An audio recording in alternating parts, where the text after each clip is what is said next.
Hello ಮುದ್ದು ಮಕ್ಕಳ, ಏನು ಮಾಡ್ತಾಯಿದ್ದೀರಾ? ಎಲ್ಲರೂ ಹೇಗಿದ್ದೀರಾ? ಆರಾಮಾಗಿದ್ದೀರ ತಾನೇ? ಈಗ ಪಾಠ 6 ಪಾಠ ಪೂರ್ವ ಚಟುವಟಿಕೆಗಳನ್ನು ನೋಡೋಣ. ನಾವು ಮೊದಲು ಚಿತ್ರಕ್ಕೆ ಕೇಸರಿ ಮತ್ತು ಹಸಿರು ಬಣ್ಣ ಹಾಕಲು ಹೇಳಿ ಅಂತ ಹೇಳಿದ್ದಾರೆ. ಕೇಸರಿ ಮತ್ತು ಹಸಿರು, ಕೇಸರಿ, ಬಿಳಿ, ಹಸಿರು ಬಣ್ಣಗಳನ್ನು ಬಾವುಟಕ್ಕೆ ನಾವು ತುಂಬೋದಿದೆ. ಮಕ್ಕಳು ತಮಗೆ ಬಂದ ಹಾಗೆ ತುಂಬಿದ್ದಾರೆ. ಈಗ ಅದಾದ ನಂತರ ಮಕ್ಕಳಿಗೆ ಇಷ್ಟವಾದ ಬಣ್ಣದಿಂದ ಚಿತ್ರವನ್ನು ತುಂಬಿಸಲು ಹೇಳಿ ಅಂತ ಹೇಳಿದ್ದಾರೆ. ಇದು ಒಂದು ಶಾಲೆಯ ಚಿತ್ರವನ್ನು ಕೊಟ್ಟಿದ್ದಾರೆ. ಧ್ವಜದ ಸ್ತಂಭವನ್ನು ಕೊಟ್ಟಿದ್ದಾರೆ. ಧ್ವಜದ ಕಟ್ಟೆಗಳು, ಶಾಲೆಯ ಕಿಟಕಿ, ಬಾಗಿಲುಗಳನ್ನೆಲ್ಲವನ್ನು ಕೊಟ್ಟಿದ್ದಾರೆ. ಮಕ್ಕಳಿಗೆ ಬಂದ ಹಾಗೆ ಬಣ್ಣ ಹಾಕಲು ಹೇಳಿದ್ದಾರೆ. ಮಕ್ಕಳು ಕೂಡ ಬಣ್ಣವನ್ನು ತುಂಬ ಸುಂದರವಾಗಿ ಹಾಕಿದ್ದಾರೆ. ಇದು ನಮ್ಮ ಬಾವುಟ, ಧ್ವಜದ ಚಿತ್ರ. ಇದು ಶಾಲೆಯ ಚಿತ್ರವನ್ನು ಮಕ್ಕಳಿಗೆ ಬಣ್ಣವನ್ನು ಹಾಕಲಿಕ್ಕೆ ಹೇಳಿದ್ದಾರೆ. ಅವರ ಖುಷಿಗಾಗಿ, ಅವರ ಖುಷಿ ಸಲುವಾಗಿ, ಮಕ್ಕಳ ಸಲುವಾಗಿನೆಲ್ಲ ನಾವು ಶಾಲೆಯನ್ನು ಮಾಡಿರೋದು. ಅವರಿಗೆ ಖುಷಿಯಾಗಲಿ ಅಂತೇಳಿ ಬಣ್ಣವನ್ನು ಹಾಕಲಿಕ್ಕೆ ಹೇಳಿರ್ತೀವಿ. ಪಾಠ 6 ಬೇಸಿಗೆ ರಜೆಯಲ್ಲಿ. ಇದು ಪದ್ಯ. ಕವಿ ವಿದ್ಯಾಸಾಗರ ಕುಕ್ಕುಂದ.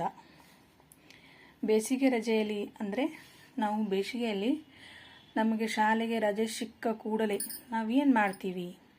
ಊರಿಗೆ ಹೋಗ್ತೇವೆ. ಅಲ್ಲೇನು ಕೆಲಸ ಮಾಡ್ತೇವೆ?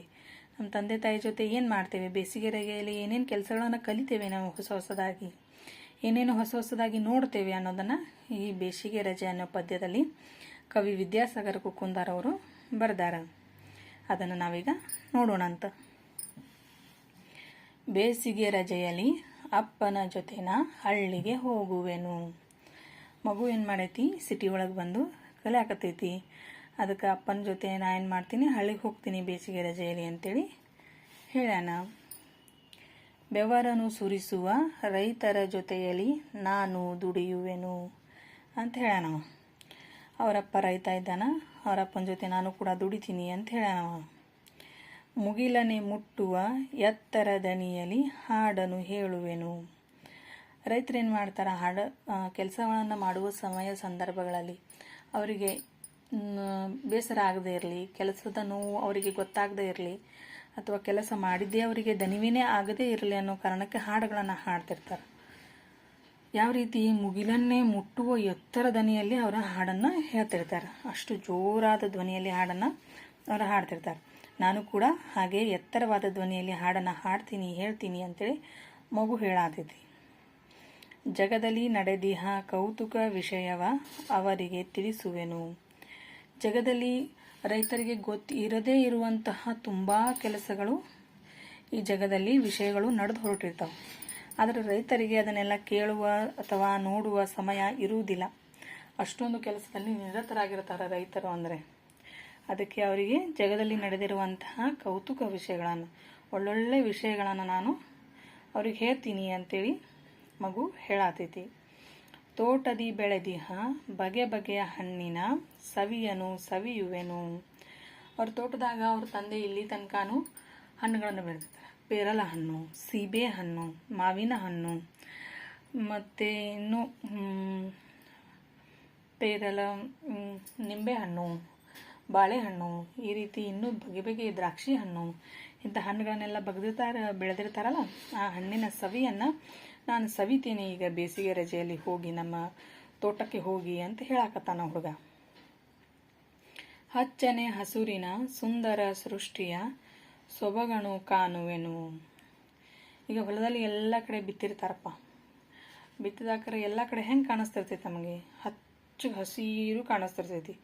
ಸುಂದರ ಸೃಷ್ಟಿಯನ್ನು, ಸೊಬಗನ್ನು ಕಾಣ್ತೀನಿ ಅಂತ ಹೇಳಾಕತ್ತಾನಲ್ಲವ. ಅವಾಗ ಇಷ್ಟು ಚೆನ್ನಾಗಿ ಕಾಣಿಸ್ತೈತಲ್ಲ ಭೂಮಿ, ಧರೆ ಅದು ಅಲಂಕಾರ ಮಾಡಿಕೊಂಡು ನಿಂತ ಹಾಗೆ ಕಾಣಿಸ್ತಿರ್ತದೆ.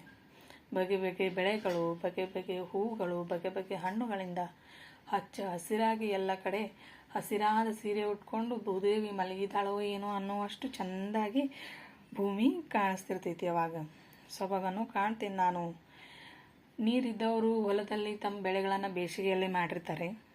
ಆದರೆ ನೀರು ಇಲ್ಲದೇ ಇರೋರು ಬೇಸಿಗೆಯಲ್ಲಿ ಬೆಳೆಗಳನ್ನು ಮಾಡಲಿಕ್ಕಾಗೋದಿಲ್ಲ. ಅವರಿಗೆ ಈ ಸೊಬಗನ್ನು ಬಹುಶಃ ಕಾಣಲಿಕ್ಕೆ ಆಗೋದಿಲ್ಲ. ಅವರು ತೋಟದಿ ಅಂತ ಹೇಳಾರಿಲ್ಲಿ ಮೆನ್ಷನ್ ಮಾಡ್ಯಾರ. ಅಂದ್ರೆ ತೋಟದಿ ಅಂದ್ರೆ ಅವರಲ್ಲಿ ಬೋರ್ವೆಲ್ಲು, ಬಾವಿನೋ ಇದೆ. ಅದರಿಂದ ಅವರು ಭೂಮಿಯಲ್ಲಿ ಉಳುಮೆಯನ್ನು, ಬಿತ್ತನೆಯನ್ನು ಮಾಡ್ಯಾರ. ಅದರಿಂದ ಬೇಸಿಗೆಯಲ್ಲಿ ಬೆಳೆಗಳನ್ನು ತೆಗಿಲಾಕತ್ತಾರ ಅವರು. ಅಂತಹ ಸುಂದರ ಸೃಷ್ಟಿಯ ಸೊಬಗನ್ನು ನಾನು ನೋಡ್ತೀನಿ ಅಂತೇಳಿ ಮಗು ಹೇಳಾಕತೈತಿ. ಆಯಿತಾ. ನೋಡಿರಿ ವಿದ್ಯಾಸಾಗರ್ ಅವರು ಎಷ್ಟು ಚಂದ ಬರೆದು ಕಳಿಸ್ಯಾರ. ಬೇಸಿಗೆ ರಜೆಯಲ್ಲಿ ನಾವೇನು ಮಾಡ್ತೀವಿ ಅನ್ನೋದನ್ನು. ಬೇಸಿಗೆ ರಜೆಯಲ್ಲಿ ಫಸ್ಟ್ ನಾವು ಅಪ್ಪನ ಜೊತೆಗೆ ಹಳ್ಳಿಗೆ ಹೋಗ್ತೀವಿ ಅಂತ ಹೇಳ್ಯಾನ. ಬೆವರು ಸುರಿಸಿ ರೈತರ ಜೊತೆ ದುಡಿತೀನಿ ಅಂತ ಹೇಳ್ಯಾನ. ಮುಗಿಲನ್ನೇ ಮುಟ್ಟುವ ಹಾಗೆ ಧ್ವನಿಯನ್ನು ತೆಗೆದು ಹಾಡನ್ನು ಹಾಡ್ತೀನಿ ಅಂತ ಹೇಳ್ಯಾನ. ಜಗದಲ್ಲಿ ನಡೆದಿರುವಂಥ ಒಳ್ಳೆ ವಿಷಯಗಳನ್ನು ತಂದೆಗೆ ತಿಳಿಸ್ತೀನಿ ಅಂತ ಹೇಳ್ಯಾನ. ತೋಟದಲ್ಲಿ ಬೆಳೆದಿರುವಂಥ ಬಗೆ ಬಗೆಯ ಹಣ್ಣುಗಳನ್ನು ಸವಿತೀನಿ ಅಂತ ಹೇಳ್ಯಾನ. ಹಚ್ಚನೆ ಹಸಿರಿನ ಸುಂದರ ಸೃಷ್ಟಿಯ ಸೊಬಗನ್ನು ನಾನು ನೋಡ್ತೀನಿ, ಅದನ್ನು ಅಪ್ಪಿಕೊಳ್ತೀನಿ, ಆಲಂಗಿಸ್ತೀನಿ, ಸವಿತೀನಿ ಅಂತೇಳಿ ಮಗು ಹೇಳಿದಾನ.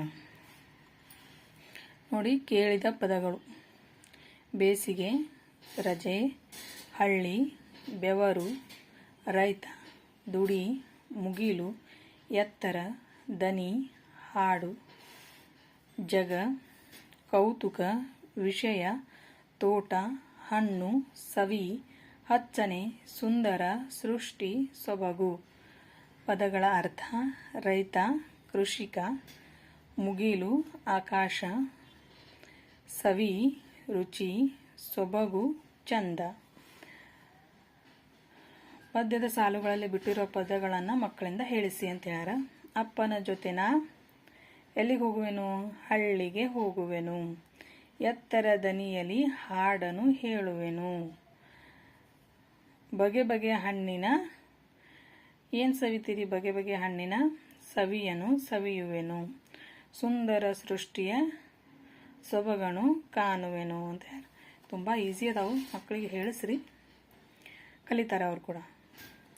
ಮಕ್ಕಳಿಗೆ ಪ್ರಶ್ನೆ ಕೇಳಿ ಉತ್ತರವನ್ನು ಹೇಳಿಸಿ ಅಂತ ಹೇಳ್ಯಾರ. ಕವಿಯು ಯಾರ ಜೊತೆ ದುಡಿಯುವನು? ಕವಿಯು ಅಪ್ಪನ ಜೊತೆ ದುಡಿತೀನಿ ಅಂತ ಹೇಳಾಕತ್ತಾರ. ಅವ್ರು ರೈತರ ಜೊತೆ ದುಡಿತೀನಿ ಅಂತ ಹೇಳಾಕತ್ತಾರ. ಕೌತುಕ ವಿಷಯ ಎಲ್ಲಿ ನಡೆದಿದೆ? ಜಗದಲ್ಲಿ ಕೌತುಕ ವಿಷಯಗಳು ನಡೆದಿದ್ದಾವು. ಹಳ್ಳಿಗೆ ಯಾವಾಗ ಹೋಗಬೇಕು? ಹಳ್ಳಿಗೆ ಬೇಸಿಗೆಯ ರಜೆಯಲ್ಲಿ ಹೋಗಬೇಕು. ಸರಿ, ಹಾಗಿದ್ರೆ ಮಕ್ಕಳ, ವಿಡಿಯೋ ತುಂಬ ಲಾಂಗ್ ಆಯಿತು ಅನಿಸುತ್ತೆ. ಬೇಸಿಗೆ ರಜೆಯಲ್ಲಿ ಪದ್ಯವನ್ನು ಓದ್ಕೊಳ್ರಿ. ಓದ್ಕೊಂಡು ಹಾಡಲಿಕ್ಕೆ ಪ್ರಯತ್ನ ಮಾಡಿ.